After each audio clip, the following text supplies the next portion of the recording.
Salam Bapak Ibu dan saudara-saudari yang terkasih dimanapun Anda berada. Selamat pagi untuk kita semua. Sungguh begitu besar kasih Tuhan Yesus di dalam kehidupan kita. Kasih dan kuasa-Nya yang senantiasa memampukan kita untuk mematahkan segala ikatan dan dosa kita. Bersama Dia kita dapat melakukan segala perkara yang besar. Oleh karena itu kita mau terus memuji Dia. Bersama kita nyanyikan Bersama Yesus.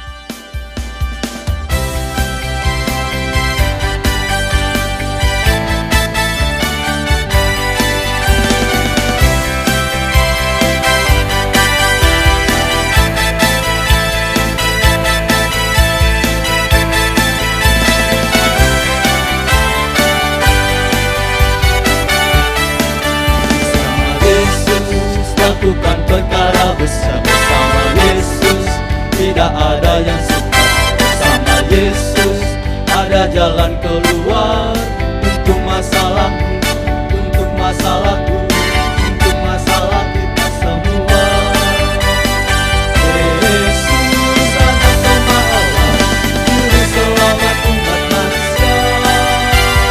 Yesus tabib dan ajaib, Dia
bahwa Tuhan Yesus adalah Raja dari segala Raja.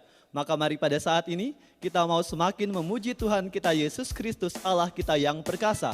Mari bersama kita nyanyikan Besar dan Perkasa, dilanjutkan Ku jatuh cinta padanya dan hanya Yesus.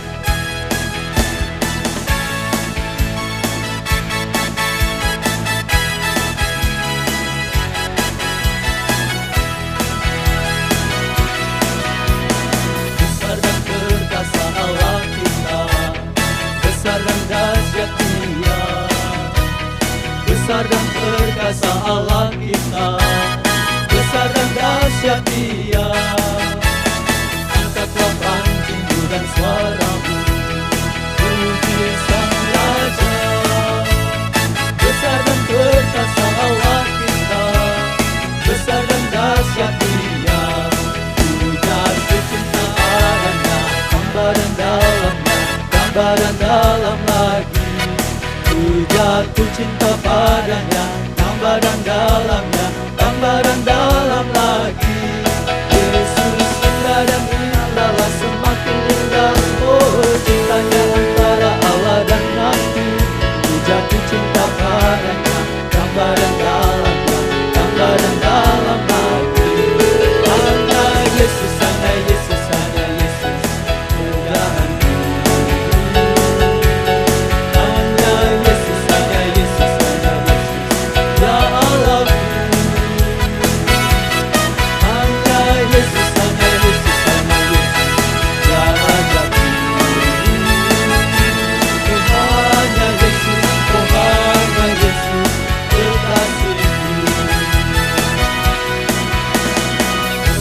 Perkasa Allah kita, besar dan dahsyat Dia.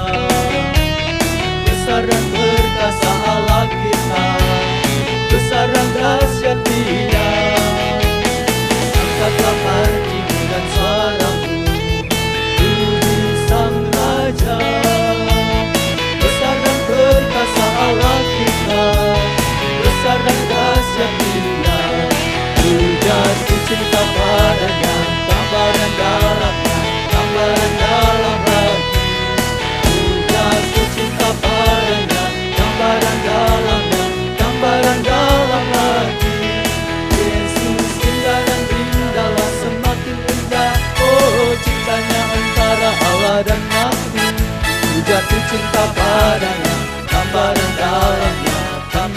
dalam lagi.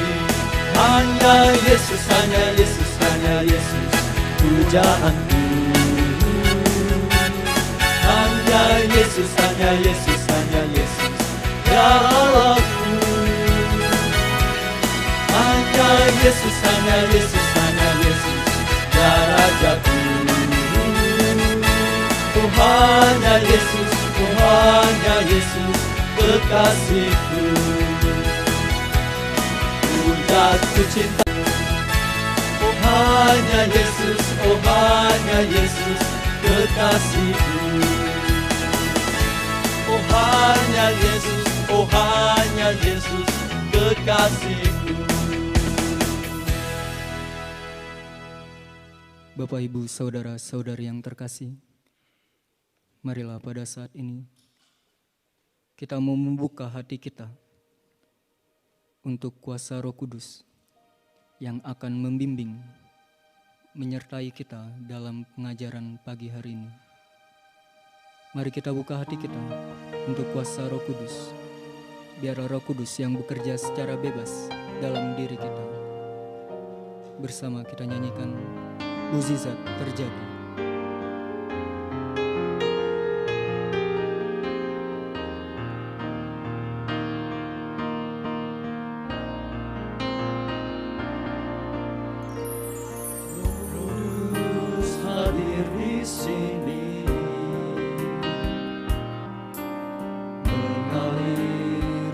Bait suci,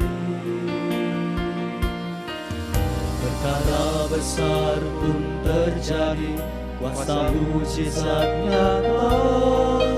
Bila Roh Allah sedang bekerja, tiada yang mustahil dan tiada yang sukar. Bila Roh Allah bekerja, tiada yang mustahil bagi orang percaya. Bila Roh Allah turut bekerja di antara kita. Roh Kudus hadir di sini. Roh Kudus hadir di sini.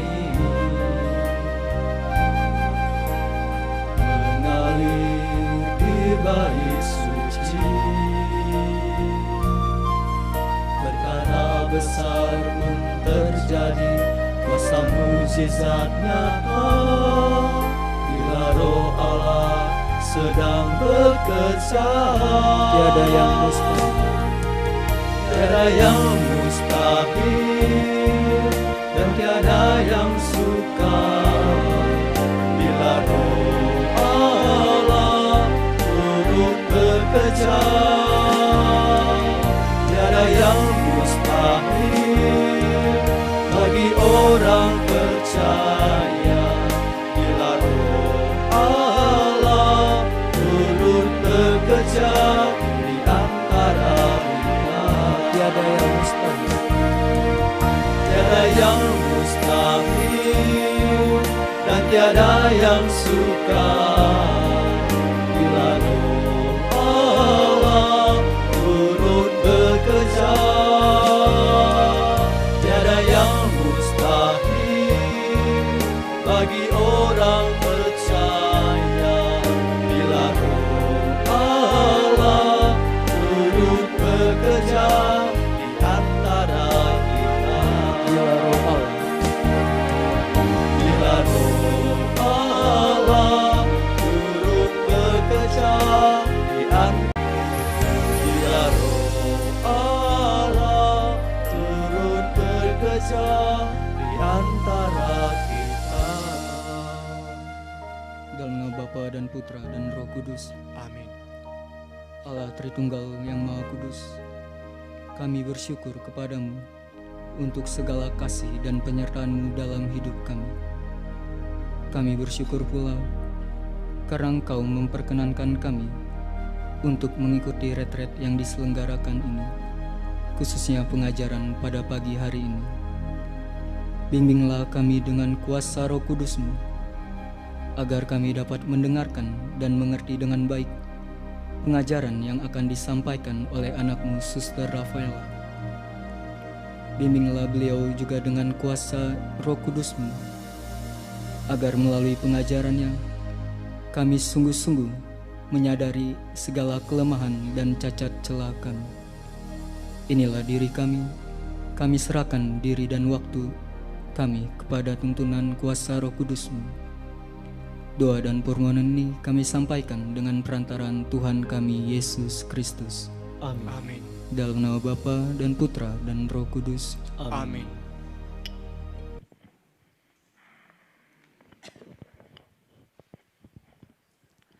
Baik, selamat pagi. Shalom Bapak Ibu Saudara-saudara yang terkasih dimanapun Anda berada saat ini, dan juga untuk para frater di sini, selamat pagi. Suster, selamat pagi semuanya.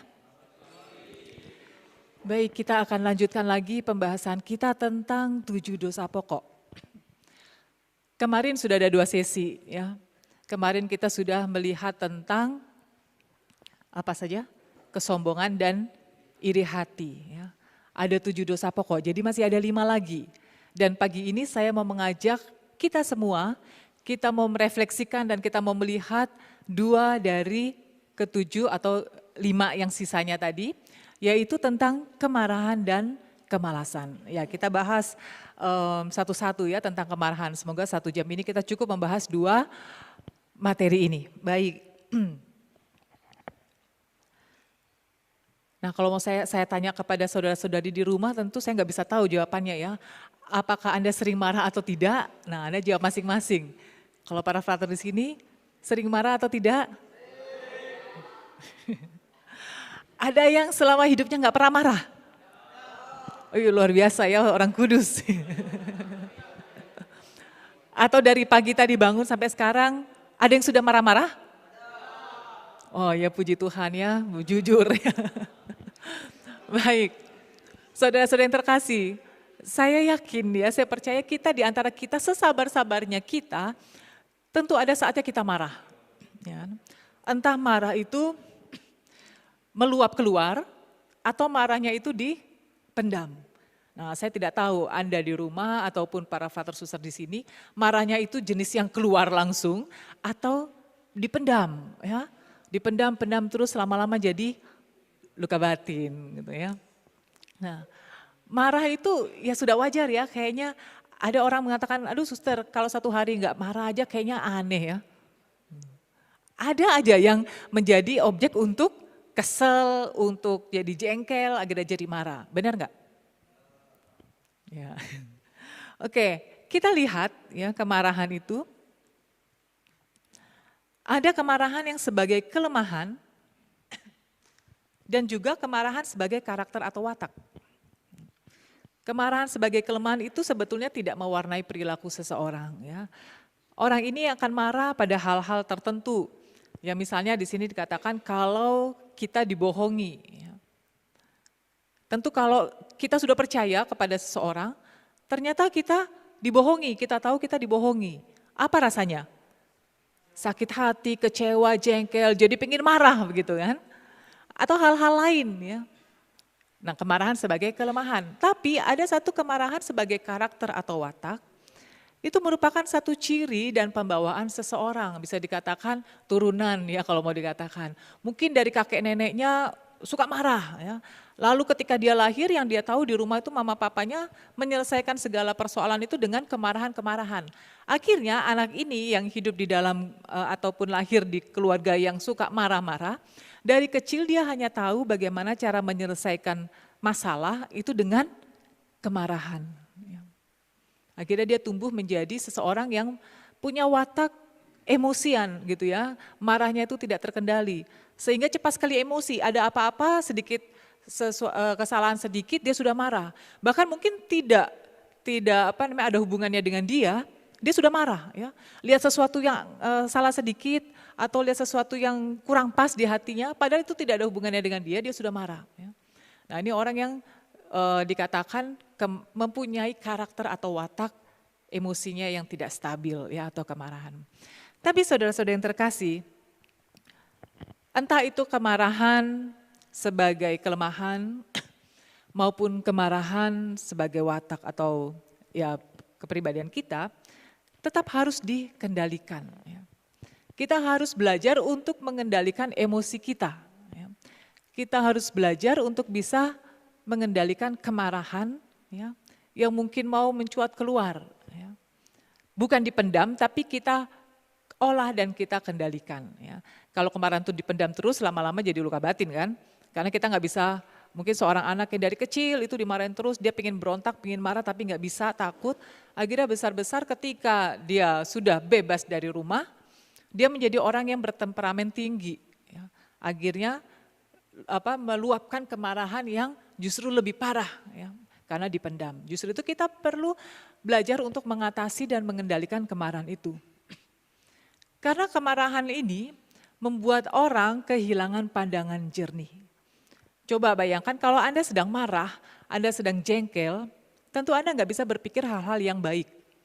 Yang ada dalam pikiran itu semuanya hal-hal yang negatif, semua hal-hal yang buruk, sehingga pikiran jernih kita itu dikaburkan. Diajak ngomong, kita langsung jawab dengan ketus, ya, tahu ketus kan? Judes begitu kan? Padahal orang itu nggak tahu apa-apa, mungkin kita sedang marah dengan orang lain, lalu ketemu orang yang lain lagi yang tidak tahu masalahnya, kena semprot ya, karena diajak ngomong, dia nggak tahu apa-apa, kita marah ya. Jadi orang nggak bisa berpikiran dengan jernih lagi, semua yang dia lihat itu jelek atau negatif. Ya. Karena itu ya kita belajar di dalam retret ini untuk mengatasi segala kelemahan-kelemahan cacat celah kita itu. Ya. Apapun ya, dari 7 dosa pokok atau 7 kelemahan cacat celah ini kita belajar ya. Kita berdoa, kita mohon Tuhan untuk bisa mengambil ya dan bisa membantu kita dengan rahmat-Nya untuk bisa mengatasi dan mengendalikannya. Nah, dikatakan kemarahan itu tidak menyelesaikan masalah. Jangan salah, jangan berpikir dengan marah saya bisa menyelesaikan masalah. Padahal dengan kemarahan itu justru memperkeruh permasalahan. Ya. Dan bahkan bisa mendorong orang untuk melakukan balas dendam. Awas ya, dia sudah membuat saya jengkel seperti ini, dia sudah membuat hidup saya hancur. Dalam hati ada kemarahan yang meluap-luap dan ada keinginan untuk balas dendam supaya orang itu juga merasakan apa yang saya rasakan. Nah, kalau kita tidak mengendalikan, kita akan menjadi orang yang seperti ini. Ya. Merusak dan merugikan diri sendiri dan orang lain. Ada satu kisah ya tentang seorang anak kecil. Anak ini dia sadar bahwa dia tuh gampang sekali marah. Ya. Dia sadar dia gampang sekali marah. Nanti kalau temannya bikin sesuatu yang menjengkelkan dia sudah marah. Di rumah kalau pembantunya lupa, ya misalnya lupa melakukan sesuatu yang dia minta, dia sudah marah. Bahkan anjing di rumah pun suka dia marahin gitu kan, kalau ada apa-apa. Nah satu hari anak kecil ini, si anak ini dia tanya kepada papanya, "Pak, bagaimana sih caranya supaya saya tidak marah? Saya kepingin jadi orang yang sabar, tapi setiap kali saya selalu jatuh di dalam kemarahan-kemarahan." Lalu papanya hanya tersenyum dan papanya mengajak dia ke belakang rumah. Di halaman belakang rumah itu ada pagar kayu. Lalu papanya bilang begini, "Nak, kamu lihat ya, di pagar kayu itu bersih. Sekarang setiap kali kamu marah atau setiap kali kamu tidak bisa menahan emosi dan kamu marah, kamu tancapkan satu paku di pagar itu." Dia bingung, untuk apa? Kamu kerjakan saja. Jadi mulai hari itu dia ingat, setiap dia mulai marah, setiap dia tidak bisa menahan emosi, dia langsung lari ke belakang rumah, dia tancapkan satu paku. Begitu seterusnya. Sehingga ketika sudah kira-kira 2 minggu, papanya mengajak lagi dia lihat ke belakang. Apa yang dilihat di sana? Banyak paku sudah tertancap di sana. Berarti sudah banyak kali anak ini marah. Ya. Lalu papanya bilang begini, lalu sekarang untuk kedepannya setiap kali kamu berhasil mengendalikan emosi kamu dan tidak marah, kamu cabut pakunya. Lalu dengan rasa bingung juga sebetulnya, tapi dia tidak bertanya apa-apa lagi karena papanya suruh begitu. Mulailah besok pagi dia seperti itu. Ketika sampai sekolah ada temannya yang mengejek, dia sudah mau marah tuh kan, tangannya sudah begini, sudah mau marah. Dia ingat pesan papanya, dia tarik nafas, lalu dia pergi tanpa marah kepada temannya. Lalu pulang ke rumah, dia cabut paku itu. Begitu terus sampai 2 minggu, papanya mengajak lagi lihat ke halaman belakang. Apa yang dilihat di situ? Pakunya masih banyak. Lalu papanya bilang lebih susah mencabut paku daripada menancapkan paku ya. Lalu dikasih waktu lagi terus. Lalu akhirnya 2 minggu lagi, sudah 1 bulan, ketika lihat apa yang dilihat di situ, pakunya semua sudah tercabut. Tapi apa sisanya di situ? Bekas paku-paku itu, ya, lubang-lubang bekas paku itu. Lalu papanya bilang begini, "Nah, ingatlah, ketika kamu marah dengan seseorang, kamu sudah menancapkan satu paku di dalam diri orang itu. Tapi mungkin sudah 1-2 hari, seminggu kamu ketemu, kamu sudah gak marah lagi. Ya. Kamu sudah lupa, kamu sudah biasa-biasa, kamu cabut lagi, tapi apa yang tersisa di situ? Luka. Ya. Sisa dari kemarahan-kemarahanmu itu. Dari situlah anak itu mulai mengerti, oh iya. Berarti ketika kita marah, selain kita merugikan diri sendiri, juga merugikan orang lain. Marah itu enak atau enggak sih? Capek enggak kalau kita marah-marah? Ya. Nah, Anda di rumah jawab sendiri ya, capek atau tidak. Setiap hari marah yang ada kepala itu pusing. Ya. Marah itu kan butuh energi. Ya. Marah itu butuh energi, butuh tenaga. Biasanya setelah marah itu langsung lemes. Gitu kan. Nah, jadi di sini kita lihat bahwa marah itu juga, kemarahan ini perlu kita kendalikan. Ya. Karena dia membuat diri kita juga rugi waktu, rugi tenaga, akhirnya kita capek sendiri, belum tentu dengan kemarahan kita itu menyelesaikan satu persoalan. Nah sekarang lalu bagaimana? Kita nggak boleh marah, boleh nggak kita marah? Di sini ada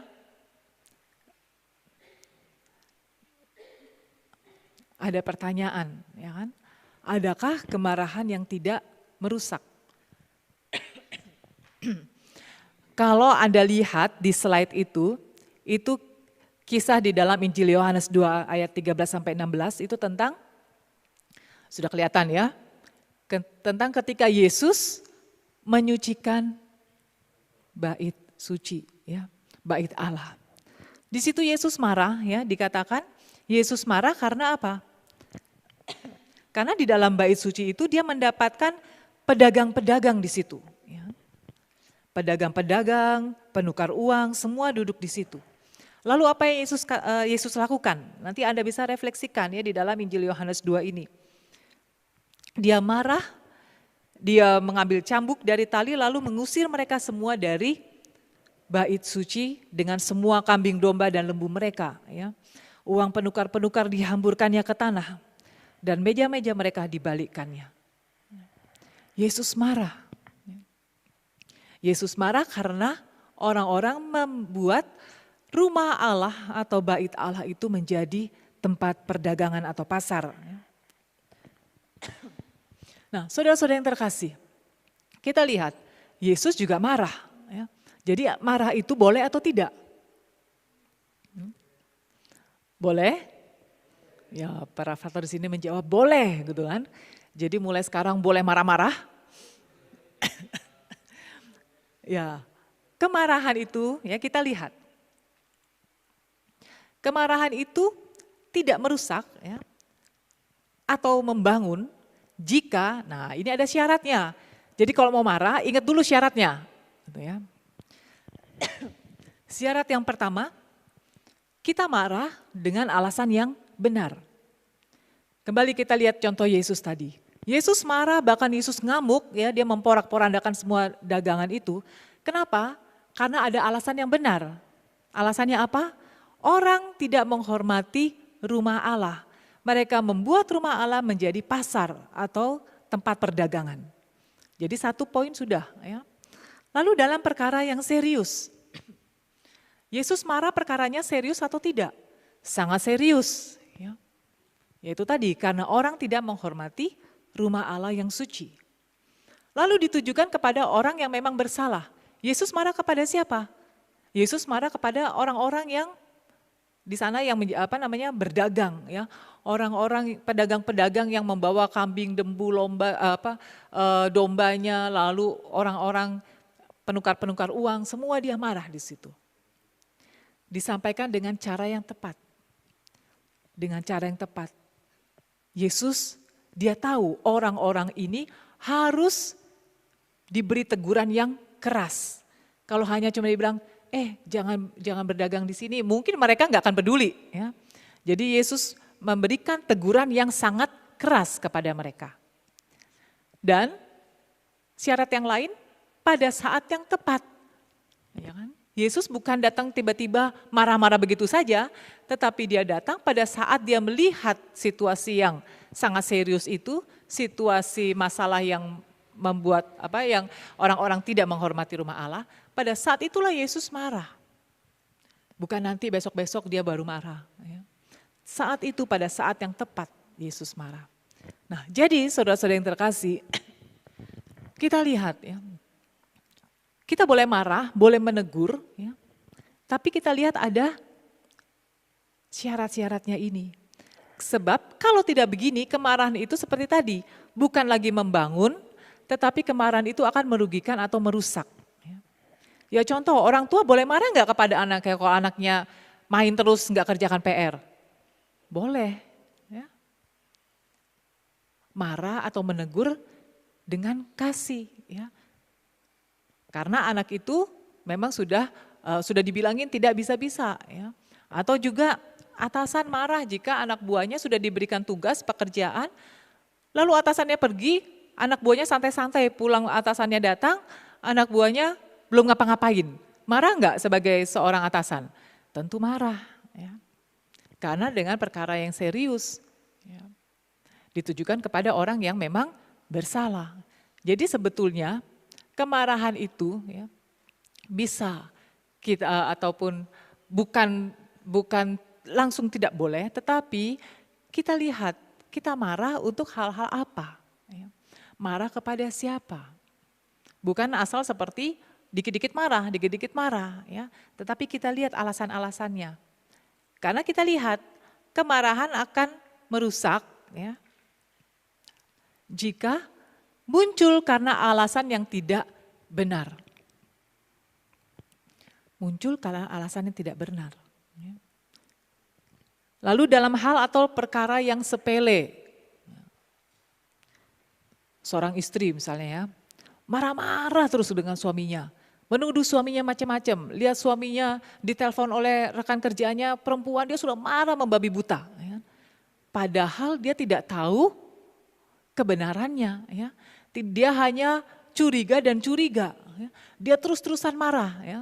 Kalau seperti itu, ya jangan heran kalau suaminya akhirnya beneran, ya, pergi dengan wanita lain. Karena dia tidak melakukan apa-apa, tapi sang istri ini sudah curiga terus sehingga marah terus dari pagi sampai malam, marah terus, ya.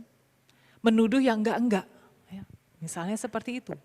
Atau dilakukan dengan cara yang tidak baik, walaupun perkaranya serius dan ditujukan pada orang yang bersalah, tapi caranya tidak baik. Saya ingat, saudara, beberapa tahun yang lalu ketika kami mengadakan retret seperti ini, retret mengatasi kelemahan, ada seorang bapak yang ikut retret. Lalu ketika selesai retret hari pertama, malam itu dia datang ketika kita habis adorasi, dan dia nangis. Ya, dia katakan, saya ini sangat bersalah terhadap anak saya. Karena saya punya emosi, kemarahan yang tidak terkendali. Nah, karena sudah malam, maka kita tidak bisa konseling kan. Suster Fraternya harus istirahat, lalu besoknya bapak ini dia cerita bahwa dia ini sejak kecil, ya bapak ini sejak kecil, dia sudah dididik dengan keras juga. Dididik dengan keras oleh orang tuanya, ya. Jadi selalu dihukum dengan keras, dimarahi, ditegur dengan keras. Sehingga ketika dia punya anak, tanpa dia sadari dia memperlakukan anaknya juga seperti itu. Ya. Karena bapak ini dia belum pengolahan batin kan, dia tidak bisa memberontak sehingga ketika dia punya anak laki-laki, sejak kecil diperlakukan juga kalau ada kesalahan dihukum dengan keras. Ya. Lalu satu ketika namanya ini di kampung begitu kan, main-mainlah anak itu ya. Anak itu main-main, lalu bersama teman-temannya, tiba-tiba ya rumah mereka didatangi oleh tetangganya di sebelah mana begitu. Anak-anak ini rupanya ditangkap oleh tetangganya, kenapa? Ketahuan mencuri mangga gitu kan. Anak-anak kecil itu. Bapak itu marah besar ya. Lalu dia seret anaknya pulang ke rumah dan dia marah. Anaknya bilang, saya nggak ikut mencuri Pak, gitu kan. Saya tidak ikut mencuri, itu teman-teman saya. Tapi bapaknya itu tidak mau tahu, dia sudah malu, dia mengatakan bahwa anak ini memberikan aib kepada keluarga. Masa kita tidak pernah diajari mencuri, begitu kan. Lalu dia sangat keras, dia katakan, suster, ya, saya seret anak saya ke belakang rumah, saya ikat dia di pohon di belakang rumah. Ya. Sampai anak itu menangis, minta ampun, dia biarkan anak itu dia ikat di pohon sampai sore. Lalu setelah itu dia belum puas, dia katakan dia lepaskan ikatannya, lalu dia seret anak itu suruh masuk ke dalam, dia suruh berlutut sampai malam. Ya. Kalau dia bergerak dipukul dengan ikat pinggang. Ya. Si bapak itu menyesal. Ya. Lalu dia katakan, itu anak itu waktu itu masih SD kelas 6 dia katakan. Ketika anak itu SMP dia keluar dari rumah, dia tidak mau tinggal bersama papanya. Sampai akhirnya dia SMA. Nah di sini kita lihat mungkin si bapak ini, dia mau mendidik anaknya supaya menjadi orang yang benar ya. Orang yang jalan benar. Tetapi dia menegur ataupun menghukum anak ini dengan cara yang salah. Ya, saudara-saudara di rumah mungkin masih ingat bertahun-tahun yang lalu ada kasus di mana seorang anak kecil juga meninggal di tangan ayahnya sendiri. Ya. Mungkin para father di sini masih kecil-kecil atau belum lahir kali ya. Itu sudah sangat lama ya cerita tentang Ari Hanggara. Ya. Itu seorang anak yang meninggal oleh ayahnya sendiri. Ya, dihukum di kamar mandi, kemudian dipukul segala macam. Itu menjadi viral waktu itu. Ya. Nah, bisa kita bayangkan ya, kalau kemarahan itu kita luapkan dengan tidak sesuai, ya, walaupun mungkin perkaranya serius, tapi ditujukan tetapi dilakukan dengan cara yang tidak baik atau ditujukan kepada orang yang tidak salah, ya, itu menjadi kemarahan yang merusak, kemarahan yang tidak membangun, kemarahan yang merugikan. Ya. Lalu disampaikan juga pada waktu yang tidak tepat. Ya. Dan ditujukan kepada orang yang tidak bersalah. Yang salah siapa, yang ditegur atau yang dimarahin siapa. Nah, kemarahan-kemarahan seperti inilah yang membuat kita ya, ataupun orang lain itu dirugikan. Ya. Kemarahan-kemarahan seperti inilah yang akan merusak, bukan membangun. Kita kan ingin bersama-sama membangun hidup rohani. Ya. Tetapi jika kita tidak bisa mengekang emosi kita, dengan tidak terkendali, maka yang ada akhirnya semua menjadi rusak. Ya. Nah, karena itu saudara-saudara yang terkasih,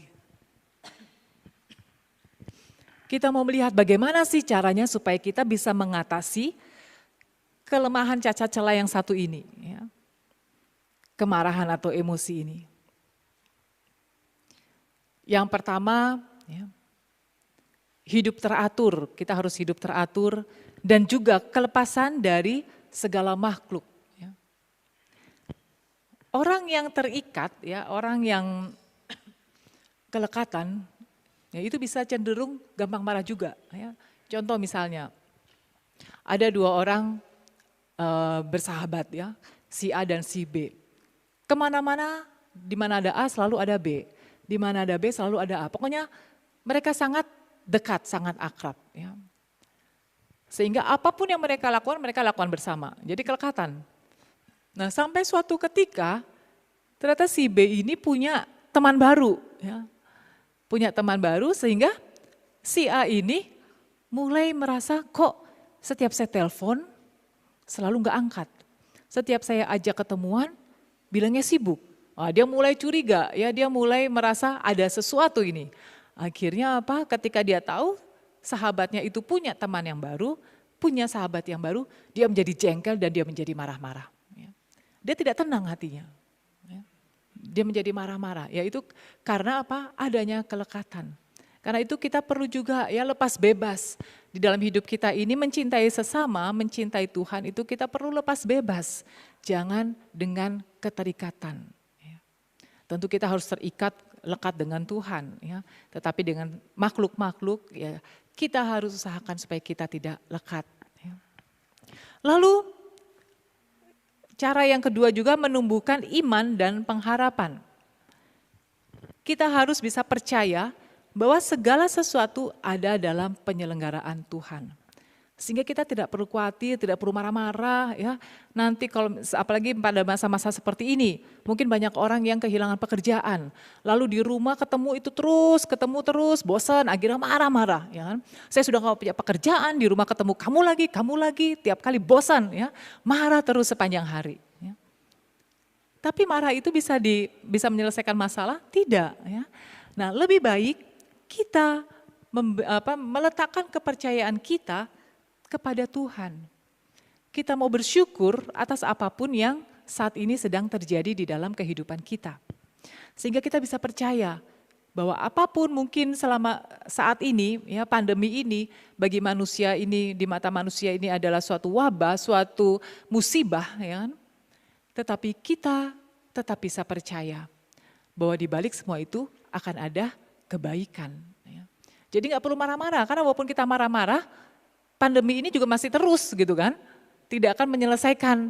Ya. Bukan dengan kemarahan lalu pandemi ini berakhir, tidak. Nah lalu cara yang ketiga lagi, kita doa penyembuhan batin. Nah di sini kita bisa berdoa ya, kita bisa mencari akar penyebab kenapa kok kita sering marah. Ya.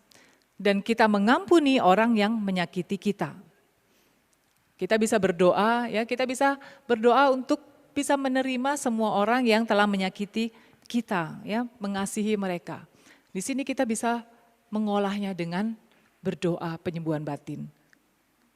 Ya. Berdoa penyembuhan batin, mohon Tuhan menunjukkan mengapa kok saya punya kelemahan ini. Apakah dari masa lalu saya, ya, ada peristiwa-peristiwa tertentu yang akhirnya menjadi akarnya. Yang membuat saya saat ini menjadi orang yang tidak bisa mengendalikan emosi. Nah, di sini kita perlu berdoa ya. Kita bisa berdoa, kita bisa doa penyembuhan batin, dan kita bisa mengingat-ingat kepada siapa sih saya seringkali marah. Ya. Lalu doakan orang itu. Ya. Doakan orang itu dan kita mohon rahmat kasih Tuhan supaya kita bisa mengasihi sesama kita. Lalu nasihat dari Santo Yohanes Klimakus ya, bahwa kita perlu melatih kesabaran. Jika kita dapat menguasai mulut kita, ya, ini kata Santo Yohanes Klimakus, jika kita dapat menguasai mulut kita, maka hati akan mereda dan pikiran akan menjadi tenang. Jadi kita perlu mengekang mulut dan lidah kita. Kalau kita sudah memarah, tarik nafas, ya. Tarik nafas lalu serukan nama Yesus. Ya. Setiap mau marah lagi, tarik nafas Yesus. Nah tentu kan para Vater Suster di sini sudah biasa doa Yesus dan saya percaya saudara-saudara di rumah juga sudah biasa ya doa Yesus, sudah tahu doa Yesus. Kalau yang belum tahu ya besok pagi ikut doa Yesus. Ya. Sehingga kita bisa, nama Yesus itu juga bisa membuat kita ya, mengikis segala cacat celah kita ini. Mengekang mulut dan lidah. Ya. Kalau kita sudah mau marah ya kita ingat. Ya.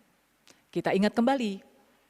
Saya ini kalau sudah saya mau marah begini benar enggak? Gitu, ya. Lalu kita belajar juga dari Tuhan Yesus yang lemah lembut dan murah hati.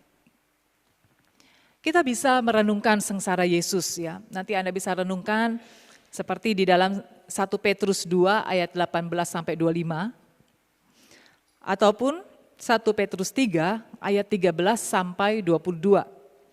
Di mana kita di situ belajar ya, melihat Yesus menderita dengan sabar. Yesus menderita dengan sabar sehingga dia dapat mengatasi segala kesulitan dengan baik. Yesus ketika dicaci maki, ketika dihina, ketika dipukul segala macam, dia tidak membalas. Ya. Dia tidak balik marah. Coba kalau Anda, misalnya ada orang yang mengejek atau ada orang yang memukul, apa yang Anda lakukan? Pukul balik. Yang ada berkelahi ya, makanya kenapa banyak tawuran-tawuran kan kalau anak-anak sekolah nggak mau gengsinya atau harga dirinya terinjak-injak, tidak mau tahu, mau balas. Ya. Nah saya tidak tahu nih para father dulu ketika sekolah apa pernah ikut tawuran atau tidak gitu kan, atau pernah berantem gitu. Nah, jadi di sini kita lihat kita belajar dari Yesus, merenungkan sengsara Yesus, bagaimana Yesus menderita dengan sabar. Dia tidak membalas. Tidak membalas apapun yang dilakukan orang-orang kepadanya. Tapi dia mendoakan orang-orang yang sudah menyakiti dia. Nah, Anda pernah tidak mendoakan mereka yang menyakiti hati Anda? Ya. Saya yakin sebagian pernah, tapi sebagian yang lain mungkin boro-boro ya, ingat namanya saja atau ingat mukanya aja sudah rasanya mau mukul gitu kan, rasanya mau sudah jengkel, sudah kesal, apalagi mau mendoakan.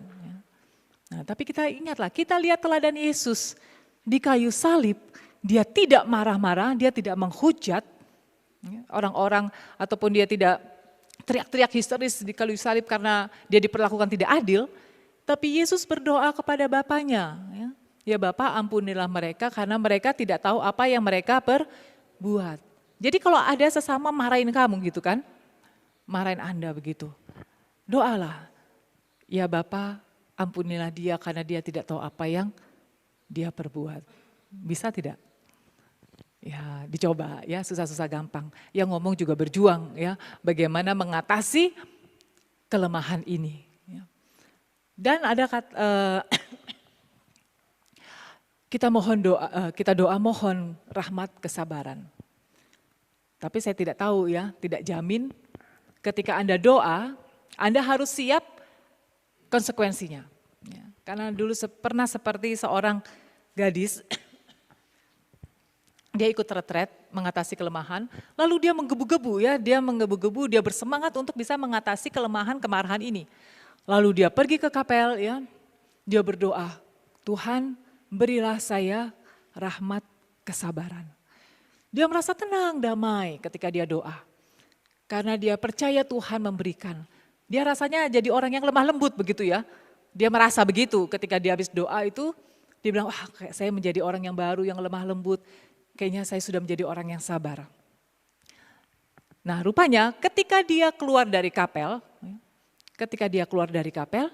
tanpa sengaja ada anak kecil gitu kan. Ada anak kecil, namanya anak kecil lari-lari kan. Lari nggak lihat-lihat, nabrak si pemudi ini ya, gadis ini. Sampai akhirnya tasnya jatuh, barangnya jatuh, bahkan dia pun jadi kesandung gitu. Apa yang dilakukan oleh gadis ini? Dia langsung marah, bilang, Dek, lihat-lihat dong kalau jalan. Ini nabrak gini. Anak kecil langsung dia marahin. Lalu dengan hati yang jengkel, dia pergi ke bawah, ke ruang makan, mau makan. Rupanya karena dia doa, sehingga kan dia terlambat. Sampai di ruang makan, rupanya apa yang terjadi, dia lihat, dia nggak kebagian lauk. Gitu kan. Apa yang dia lakukan? Dia marah. Ini gimana sih? Ngomel-ngomel sepanjang makan itu. Lalu dia pergi konseling. Dia ceritakan, kok Tuhan tuh begini ya, saya sudah mohon doa rahmat kesabaran, kok saya malah gak diberi rahmat kesabaran.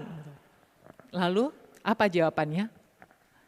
Sebenarnya Tuhan sudah memberikan apa yang kamu minta. Ketika kamu berdoa mohon rahmat kesabaran, tentu Tuhan mau kamu berjuang, ya kan? Tuhan memberikan rahmat. Dan supaya tahu kamu sudah sabar atau tidak, tentu harus ada peristiwa atau apapun ya orang sesama yang hadir begitu kan. Sehingga kita bisa tahu, oh ternyata saya masih marah-marah nih. Belum, ya saya belum sabar. Karena itu ketika kita doa mohon rahmat kesabaran, siap-siap konsekuensinya. Ya. Kalau belum berani, ya tidak tahu ya. Ketika kita doa, Tuhan pasti langsung memberi. Ya. Karena itu kita mau kerjasama dengan rahmat Tuhan ini. Lalu cobalah tersenyum. Nah ini yang susah juga ya.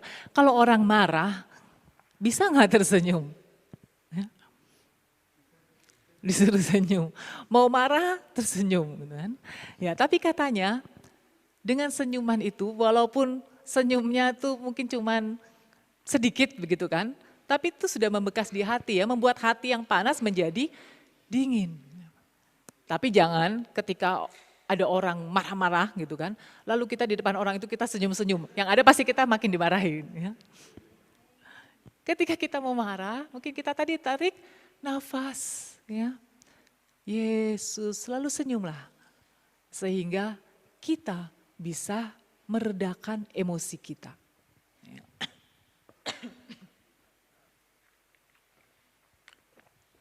Nah, jadi kalau kita sungguh-sungguh berjuang, saya percaya makin lama kita akan bisa mengendalikan emosi kita ini. Ya. Nanti sore kita akan berdoa bersama ya di dalam refleksi pertobatan. Juga nanti malam kita akan berdoa mohon pematahan ikatan kelemahan-kelemahan ini. Jadi sepanjang hari ini walaupun Anda yang di rumah, ya, Anda bisa merefleksikannya. Mulailah mencatat, ya, bisa Anda catat apa kelemahan-kelemahannya. Lalu Anda cari akarnya, ya, apa yang menyebabkan saya seperti ini. Ya. Kalau Anda mau berdoa penyembuhan batin sendiri di rumah, doalah. Lalu nanti ya sore kita akan berdoa bersama untuk merefleksikan semua ini.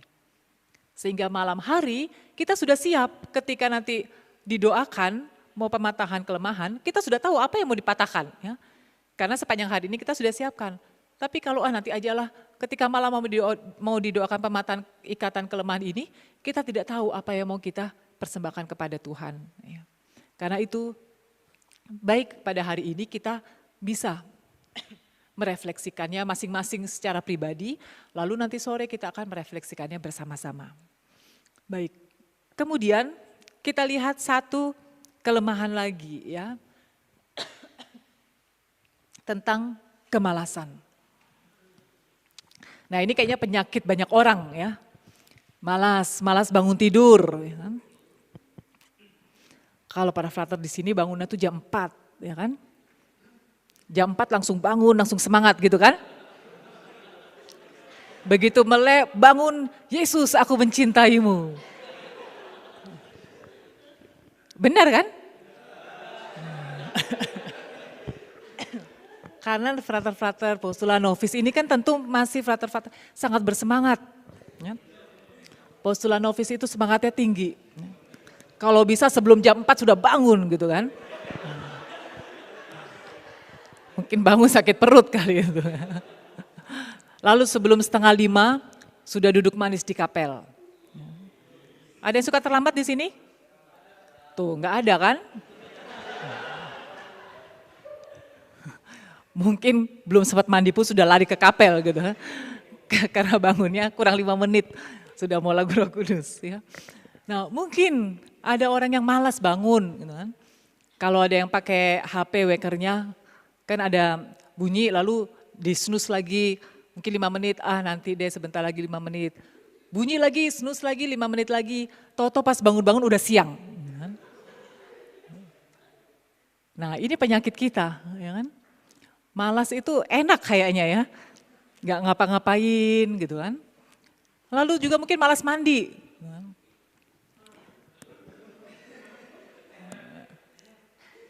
Kenapa para frater ini? Ada yang malas mandi di sini? Mungkin bukan malas, tapi karena airnya mungkin kalau jam 4 dingin gitu ya. Nah, jadi airnya yang disalahkan. Membuat kita tidak mau mandi. Ya. Nah mungkin yang di rumah ini sekarang kan juga nggak ngapa-ngapain kan. Mungkin kerja dari rumah, sekolah dari rumah, apa-apa dari rumah. Ya kan? Jadi ya sudah, bangun juga malas-malasan. Gitu kan. Lalu nggak bersih-bersih rumah. Gitu. Nah ini kemalasan. Ya, kemalasan. Nah kita mau lihat, kayaknya kemalasan ini milik hampir semua orang ya. Semua orang pasti ada. Ya. Nah tapi sebetulnya yang kita lihat, kemalasan itu usaha mencari istirahat atau menjauhi pekerjaan secara tidak teratur. Secara berlebih-lebihan. Ya. Kita mau menghindari segala pekerjaan, maunya istirahat terus. Dikit-dikit bilang capek ya. Baru kerja sebentar, aduh udah encok gitu kan, perlu istirahat ya. Baru cabut rumput sebentar, sudah kepanasan, pusing kepalanya ini dijemur di lapangan gitu kan, pingin istirahat. Nah inilah ya yang dikatakan kemalasan, usaha mencari istirahat atau menjauhi pekerjaan secara tidak teratur. Kita lihat ada 3 macam pekerjaan, yang pertama intelektual.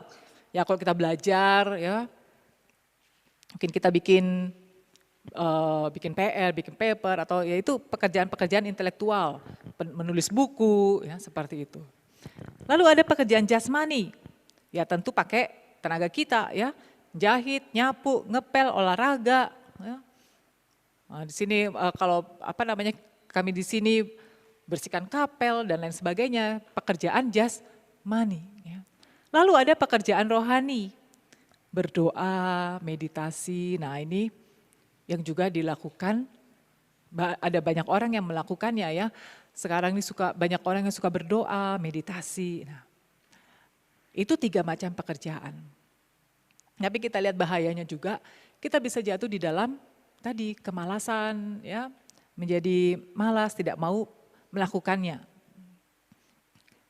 Menurut kodratnya, manusia itu memang perlu istirahat. Nggak bisa 24 jam bekerja terus. Yang ada badan pasti akan remuk. Ya kan? Kita perlu istirahat. Untuk apa? Untuk memperbarui tenaga kita.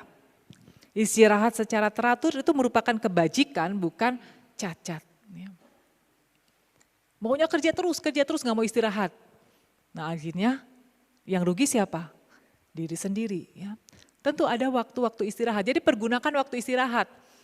Kalau misalnya yang bekerja di kantor begitu kan. Biasanya kan jam 12 sampai jam 1 ada istirahat. Nah pergunakan waktu itu untuk istirahat. Aduh nanggung pekerjaannya masih kerja. Tahu-tahu sudah lewat jam akhirnya nggak istirahat. Nah kita perlu bijaksana juga. Saatnya istirahat kita perlu istirahat. Tapi jangan mencuri-curi waktu di mana kita harus bekerja. Kita curi waktu untuk istirahat. Itu akhirnya jadi malas ya. Lagi kerja tiba-tiba ngilang nih satu, kemana yang satu ini ya. Tiba-tiba sudah nggak ada. Ternyata tidur ya, cari pojokan tidur di situ. Nah, ini kalau yang tadi ya mencari istirahat secara tidak teratur. Ya akan menjadi cacat ya, mencari istirahat demi istirahat atau melampaui batas. Dan juga melalaikan tugas dan kewajibannya. Nah, beragam kemalasan itu apa aja? Yang satu, pengangguran. Ya. Nggak mau kerja. Ya, saya tahu sekarang ini di luar sana pasti susah cari kerja. Justru banyak orang yang akhirnya punya pekerjaan, kemudian sekarang nggak punya pekerjaan. Ya. Tapi bukan berarti ketika itu lalu kita menganggur, ya sudahlah frustasi kan, gak dapat pekerjaan, akhirnya di rumah ngapain saya nih ya, tidur aja, tidur makan ya. Karena kalau ingat sekarang gak bisa kerja, stres. Ya. Akhirnya apa? Jadi malas. Nah justru di sini kita lakukan sebaliknya. Ya. Ketika kita timbul rasa malas ingin istirahat, ya kita lakukan satu pekerjaan, ya kita lakukan hal-hal lain yang bisa membuat kita menghilangkan rasa malas itu. Lalu kelalaian, tidak menjalankan apa yang harus dijalankan atau menjalankan yang disenangi saja. Nah, pilih-pilih pekerjaan gitu kan. Saya nggak mau lah kalau misalnya kerja rame-rame gitu kan, sudah dibagi tugas, saya nggak mau kerja itu ya, saya maunya kerja yang ini.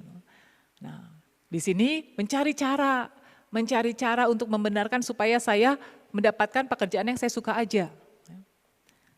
Dan tidak menjalankan apa yang seharusnya menjadi tugas kita. Nah, kemudian sikap sembrono dan tidak bertanggung jawab. Orang yang seperti ini tidak melakukan dengan baik atau tidak melakukannya dengan sungguh-sungguh. Mungkin dia lakukan ya, tugas yang diberikan dia lakukan, pekerjaan yang diberikan dia lakukan, tetapi melakukannya itu dengan sembarangan ya, dengan sembrono gitu. Ya misalnya pekerja di pabrik misalnya kan, wah sekian banyaknya saya pabrik sepatu misalnya, sekian ribu sepatu yang dihasilkan ketika dia jahit pakai mesin itu asal-asalan saja. Toh nggak ketahuan kan banyak produksinya. Tapi kalau kita tidak sungguh-sungguh melakukannya, karena kita malas ya mau asal cepat selesai, cepat jadi, akhirnya yang rugi siapa? Orang lain juga. Ketika orang beli sepatu itu pas dapatnya hasil di mana kita melakukannya itu dengan sembrono, ya, dengan tidak sungguh-sungguh. Jadi lakukanlah segala pekerjaan, tugas-tugas itu dengan penuh tanggung jawab, sekecil apapun tugas kita. Ya. Mungkin kelihatannya hal yang sepele, ya. Tetapi kalau hal yang sepele itu kita lakukan dengan sungguh-sungguh, maka hasilnya akan baik. Sebaliknya hal yang besar tapi kita lakukan secara tidak bertanggung jawab dengan sembrono, asal-asalan, hasilnya juga tidak baik. Jadi di sini kita mau belajar ya bagaimana kita bertanggung jawab dengan tugas dan pekerjaan kita masing-masing. Nah, lalu sering tidak menyelesaikan pekerjaan pada waktunya. Ya, ini orang yang sering menunda-nunda pekerjaan ya. Menganggap enteng dan meremehkan. Nah, Santo Agustinus mengatakan menunda itu sama saja berbuat jahat. Ya, karena apa? Pekerjaan tidak selesai. Mereka yang kerja di kantoran, ya, menunda-nunda pekerjaan, akhirnya deadline tidak tercapai. Ya. Ataupun hal-hal yang lain. Ya. Mereka yang studi, mereka yang sekolah, karena mungkin sekolah dari rumah, ya kan? Nanti deh bikinnya PR-nya, tugasnya nanti deh besok gitu kan. Akhirnya besok tugas semakin menumpuk, PR semakin menumpuk, akhirnya tidak ada satupun yang bisa terselesaikan. Kenapa? Karena kita cenderung menunda-nunda pekerjaan. Tolong dong sapu. Nanti deh sekalian aja habis makan lupa gitu kan. Kita menunda-nunda pekerjaan kita. Orang yang tidak ada kerapian dan kebersihan. Nah, saya tidak tahu ya, masing-masing di rumah bagaimana, orang bisa lihat ya, kalau berkunjung ke rumah seseorang, wah rumahnya asri ya, bersih, nyaman, berarti orang yang punya rumah itu, tuan rumah itu pasti orang yang rajin bersih-bersih. Tapi mungkin kita pergi ke salah satu rumah yang lain, waduh baru masuk aja udah debuan semua, mau duduk, ininya berdebu, berarti orang yang punya rumah itu jarang bersih-bersih. Ya. Anda pilih mana? Berkunjung ke rumah orang yang rumahnya bersih atau yang tidak? Tentu yang bersih. Ya. Lalu kalau misalnya kita mau bekerja, kita nggak beresin meja, nggak enak mau kerja. Ya. Tapi ada orang-orang tertentu yang memang sembrono seperti itu. Ya semoga para father di sini kamarnya bersih semua, ya kan? Rajin bersih-bersih. Karena kamar itu kan merupakan perjumpaan kita juga dengan Tuhan. Ya. Jadi ketika kita berdoa di dalam kamar, kita berjumpa dengan Tuhan. Jangan membuat Tuhan bersin-bersin karena apa? Karena kamar kita itu berdebu. Ya. Jadi rajinlah membersihkan kamar. Lalu kemalasan yang bertopeng, semangat atau kerajinan. Nah ini kelihatannya rajin ya, kelihatannya semangat gitu kan. Kalau pelayanan kemana-mana senang. Ya sekarang ini memang mungkin susah ya mau pelayanan kemana-mana. Dulu ketika belum pandemi, tiap hari diajakin pelayanan, oh oke, langsung berangkat. Pagi pelayanan sampai sore, oke, pulang lagi, jangan lupa ya Bu, besok kita pelayanan ke panti asuhan, oke, besok berangkat lagi. Nanti besoknya lagi ada PD di sini, kita ikut ya, oke. Semangat, kayaknya rajin gitu kan. Tetapi sebetulnya karena dia malas di rumah. Ya. Nah ini bertopeng, ya. Malas di rumah, nggak ngurusin keluarga, tidak mengurus rumah. Ya. Tapi di luar kelihatannya rajin, ya. Kelihatannya semangat. Nah ini seringkali ada yang orang-orang tertentu yang seperti itu. Kelihatannya misalnya kita lagi kerja rame-rame, kelihatannya hilir mudik ke sana kemari, wih luar biasa ya, sibuk sekali dia. Ke sini, ke sana, kemana-mana gitu kan, ada banyak pekerjaan. Tapi sebetulnya nggak ngapa-ngapain. Ke sini cuma nanya, sudah sampai mana gini, nggak ngapa-ngapain. Yang teman-temannya yang kerja di situ. Lalu dia pergi ke sana. Jadi kelihatannya dia sangat semangat, sangat sibuk ke sana kemari, tapi dia nggak melakukan apa-apa. Orang lihatnya luar biasa, dia berdedikasi tinggi ya, pokoknya dia memperhatikan semuanya. Padahal karena dia malas, kalau dia di situ nanti dia ikut kerja di situ. Nah dia pergi ke tempat lain seperti itu. Nah ini ada yang seperti itu ya, kita mau belajar untuk mengatasinya. Kerugiannya apa kalau kita malas? Tentunya banyak kewajiban dan pekerjaan yang dilalaikan.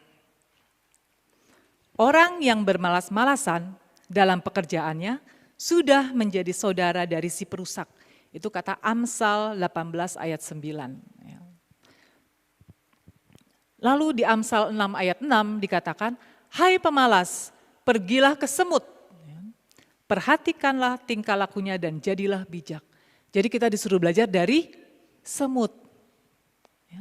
Mari kita rame-rame belajar dari semut. Semut itu kan binatang yang kecil. Tapi dia punya daya juang yang tinggi. Kalau dia mau angkat makanannya yang mungkin makanannya itu sebesar badannya dia juga. Jalan pelan-pelan begitu kan. Tapi dia tidak malas bekerja. Ya. Semut yang kecil ini. Makanya di kitab Amsal dikatakan, hai pemalas pergilah ke semut. Perhatikanlah tingkah lakunya dan jadilah bijak.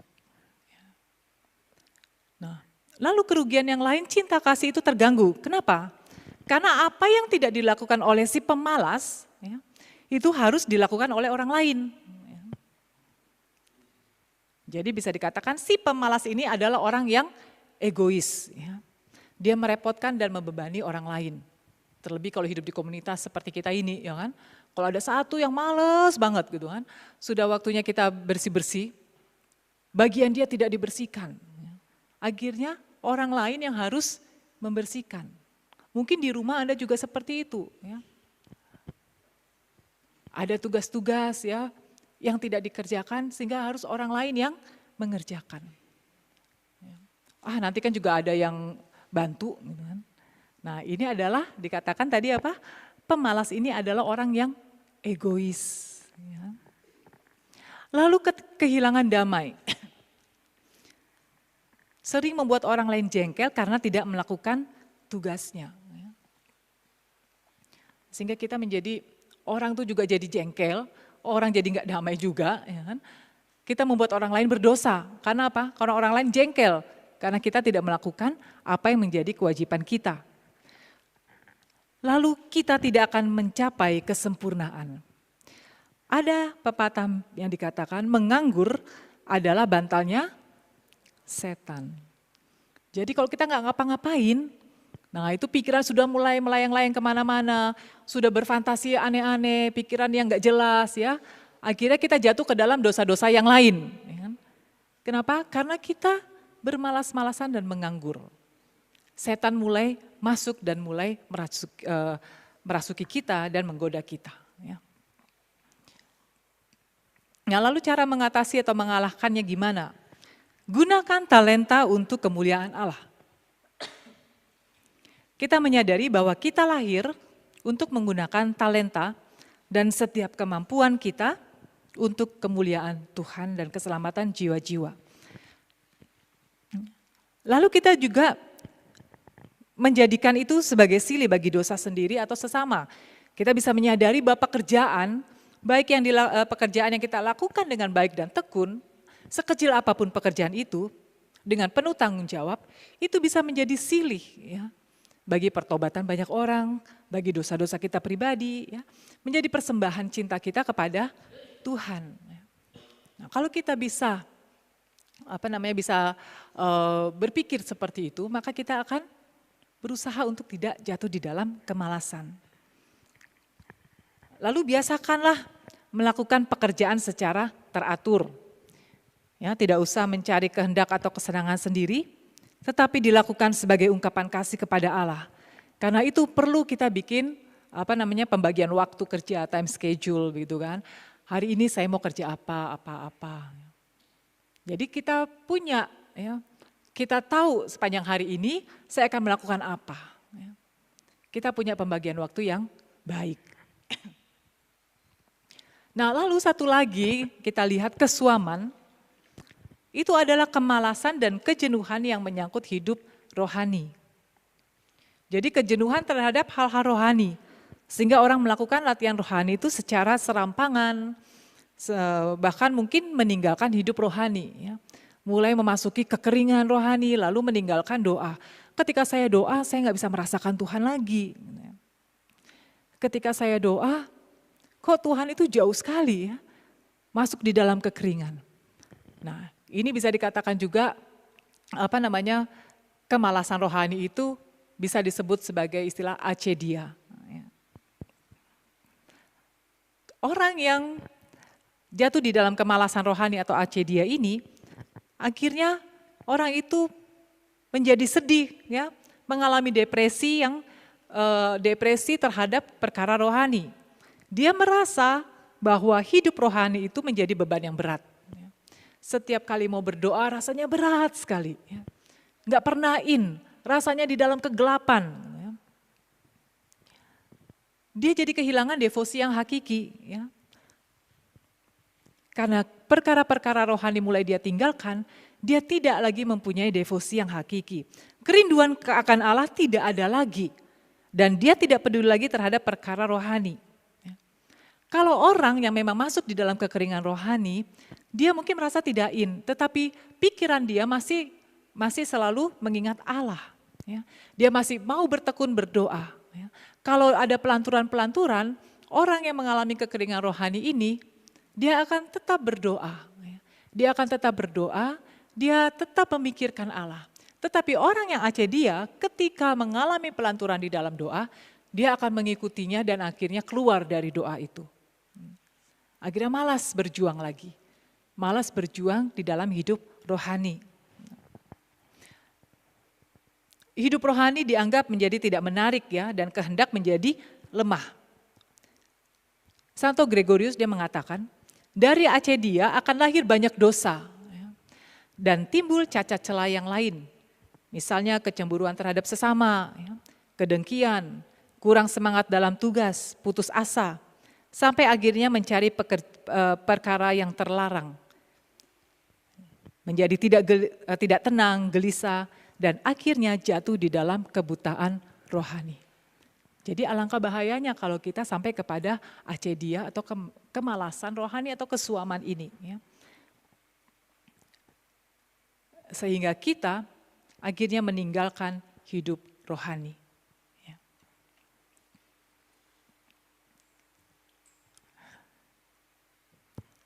Lalu penyebab acedia ini apa? Mungkin aktivitas yang berlebihan, sehingga kita tidak ada waktu untuk berdoa. Sepanjang hari itu bekerja. Akhirnya lama-kelamaan kita menjadi kering dan kita tidak bisa berdoa. Dalam perkara rohani hanya mencari kesenangan dan kepuasan sendiri. Kalau berdoain rasanya senang, tapi kalau berdoa tidak puas. Sehingga akhirnya lama-kelamaan dia meninggalkan hidup doanya. Penyebab yang lain mungkin kurang askesa atau penyangkalan diri. Ya, di sini sehingga kita menjadi mundur di dalam hidup rohani. Hidup rohani itu tidak ada yang namanya berhenti ya, maju atau mundur. Kalau kita tidak maju berarti kita mundur. Tidak ada yang istirahat di tempat. Ya. Karena itu kita perlu maju terus, jangan sampai kita mundur. Lalu juga penyebab yang lain hilangnya kewaspadaan dan berkurangnya ketelitian hati. Ya. Jadi ini hati-hati, kita bisa refleksikan apakah saya mengalami hal-hal ini yang akhirnya membuat saya nanti jatuh di dalam kesuaman atau acedia. Ya. Nah, karena itu bagaimana mengatasi kesuaman ini? Lawanlah kemalasan dan keseganan terhadap perkara rohani. Jauhilah kesempatan untuk berbuat dosa. Ya. Jauhilah kesempatan untuk berbuat dosa. Lalu pikirkanlah perkara-perkara rohani. Jangan terus pikiran kita itu dikuasai oleh perkara-perkara duniawi. Tapi isilah pikiran kita, hati kita dengan perkara-perkara rohani. Mengatasinya dengan cinta Allah dan devosi kehendak yang sejati. Tetaplah bertekun. Ingatlah bahwa Allah mencintai kita, ya, apapun keadaan kita. Jadi kita merasa kering sekalipun, Allah mencintai kita dan kita tetap mau datang kepada Allah. Memelihara semangat, antusiasme dan kerelaan mencintai Allah. Dan juga yang penting, pemeriksaan batin setiap hari dan sakramen tobat yang teratur. Inilah cara-cara kita supaya kita bisa mengatasi kesuaman ini. Ya. Supaya kita menjadi orang-orang yang bertekun di dalam hidup rohani. Sehingga kita bisa maju. Ya. Kita bisa maju untuk mencapai tujuan hidup kita yaitu kekudusan. Baik saudara-saudara yang terkasih, itu tadi kita sudah lihat bersama tentang kemarahan, kemalasan dan juga kemalasan rohani atau acedia. Nah, renungkanlah bagi Anda di rumah. Ya. Refleksikanlah di waktu-waktu pribadi Anda nanti, apakah saya mempunyai kelemahan cacat celah ini yang dominan, ya, sehingga saya menjadi lumpuh di dalam hidup saya. Renungkanlah itu dan nanti kita bersama-sama akan berdoa, mohon Tuhan mengambil semua kelemahan-kelemahan kita ini. Mari saat ini kita heningkan hati kita, kita memohon rahmat Tuhan, agar Tuhan sendiri yang mengangkat kita, membantu kita untuk dapat mengatasi setiap kelemahan-kelemahan cacat celah kita. Dalam nama Bapa dan Putra dan Roh Kudus. Amin. Tuhan Yesus, kami bersyukur kepadamu karena Engkau mengasihi kami, apapun diri kami, dengan segala kelemahan-kelemahan kami ini. Tuhan, kami sadar bahwa kami ini orang yang lemah dan berdosa. Tapi kami juga menyadari cinta kasih-Mu yang begitu besar, cinta kasih-Mu yang akan memampukan kami melawan dan mengatasi setiap cacat celah kami. Karena itu ya Tuhan, kami mohon rahmat-Mu di sepanjang hari ini secara khusus. Bantulah kami di dalam refleksi-refleksi pribadi kami, maupun nanti di dalam refleksi kami bersama. Sehingga kami dapat jujur di hadapan-Mu untuk melihat segala kelemahan kami. Dan pada saatnya nanti kami sungguh mengalami kebebasan dan kelepasan dari semua kelemahan cacat celah ini. Terima kasih ya Tuhan Yesus, kami serahkan diri kami selanjutnya ke dalam tangan kasih-Mu.